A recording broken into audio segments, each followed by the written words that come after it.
I'm fortunate to be born into a family that provides for my needs and gives me access to a good life and a good education.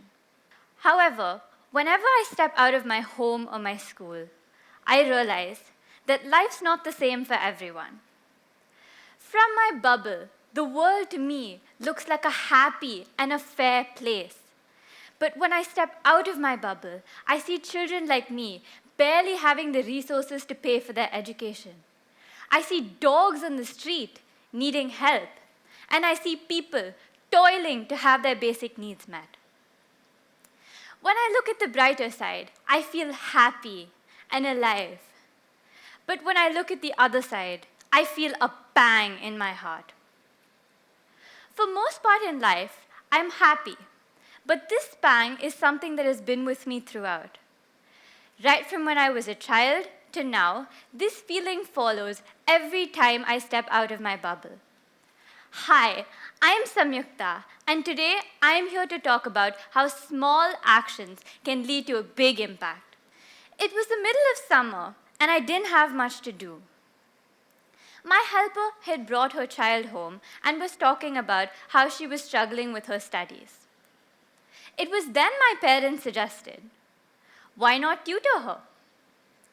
After that, it became a frequent thing. I started to see her grow. The addition she couldn't do when I first started tutoring her came to her with confidence and ease. It was then that it dawned on me that my actions had a tiny but real impact. This led me to realize if each of us could contribute a small part of our free time to a cause that we care about, we can make some real progress on the issues that we see today. That is the concept of micro-volunteerism. So you may be wondering, what is the difference between micro-volunteerism and volunteerism? Volunteerism often requires long-term commitments and rigid schedules, whereas micro-volunteerism allows you to contribute at your own convenience. Let's take a country like India with a population of over 1.4 billion people.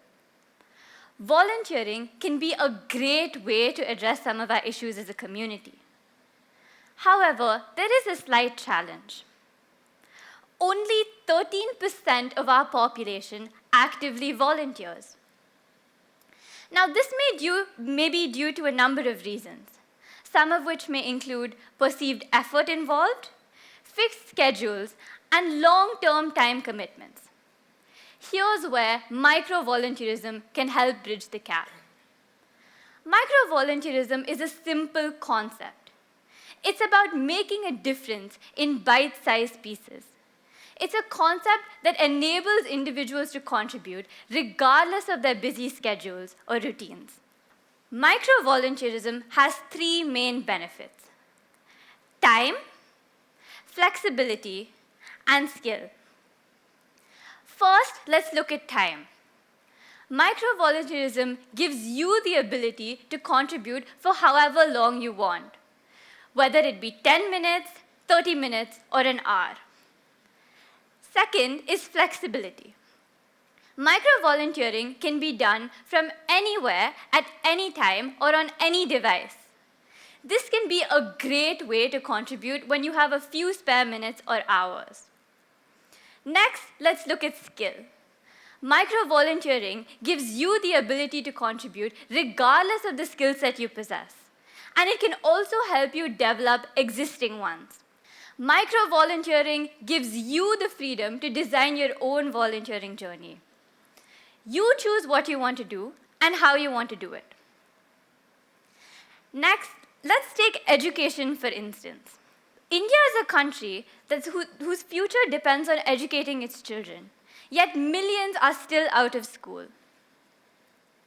We need more interventions to support governmental and non-governmental efforts.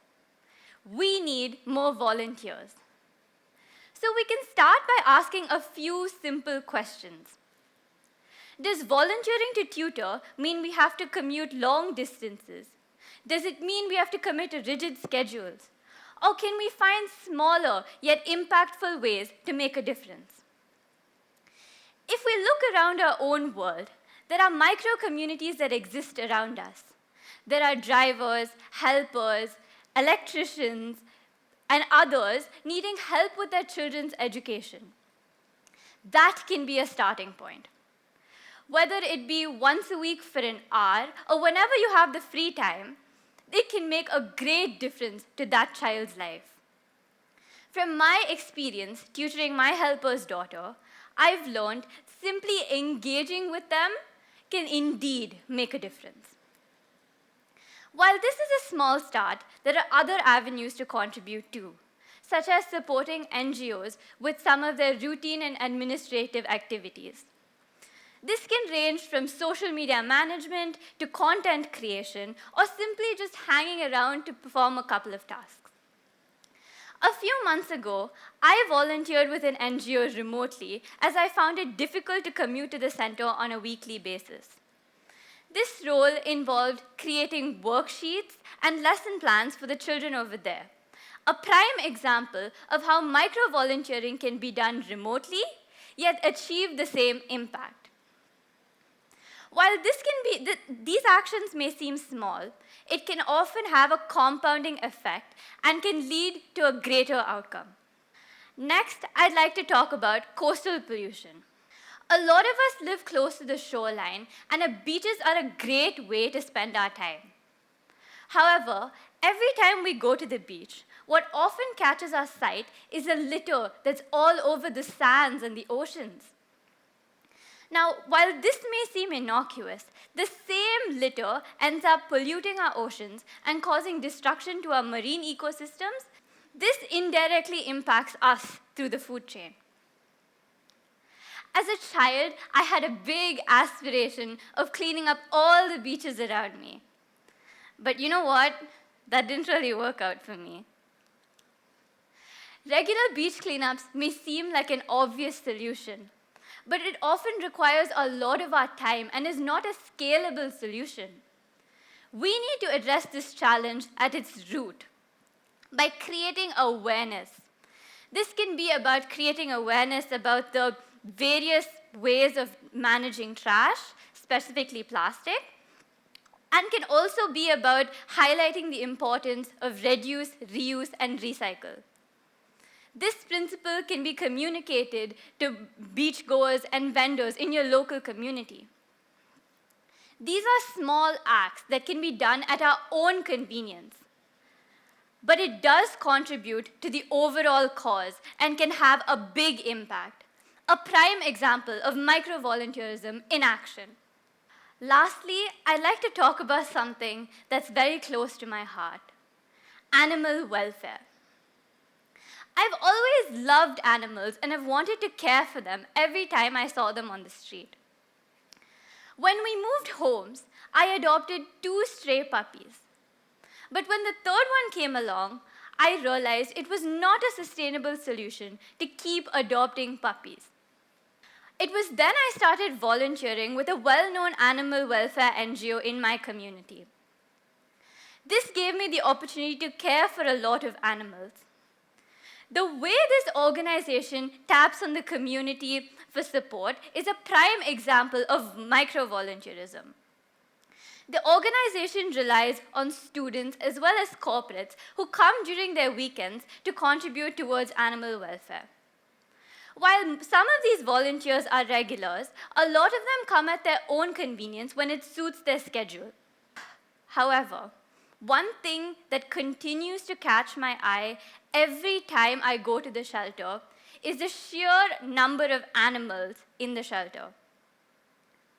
Adoption drives are great, and they do yield some results. But we need to, again, tackle this problem at its root. Animal birth control measures may be an effective way to address this issue. Micro-volunteering can be in the form of supporting animal birth control measures in your local community. This involves little time, little effort, and little commitment, but can create a huge impact. Now, it's clear that we have some challenges, and we as a community have the ability to solve some of these challenges, if we're willing to, and if we choose to. The micro-volunteering framework can be a great enabler for this. Micro-volunteering isn't about the sacrifice. It's about small collective actions that can create a huge impact. It's about sneaking time into our busy lives to contribute to causes that we care about. It's about forming bonds with like-minded individuals while still making an impact. So as you go about your day, remember, you can choose to be a micro-volunteer too, making waves of change with every small action. Together, we can turn those pangs of empathy into a force for good. Thank you.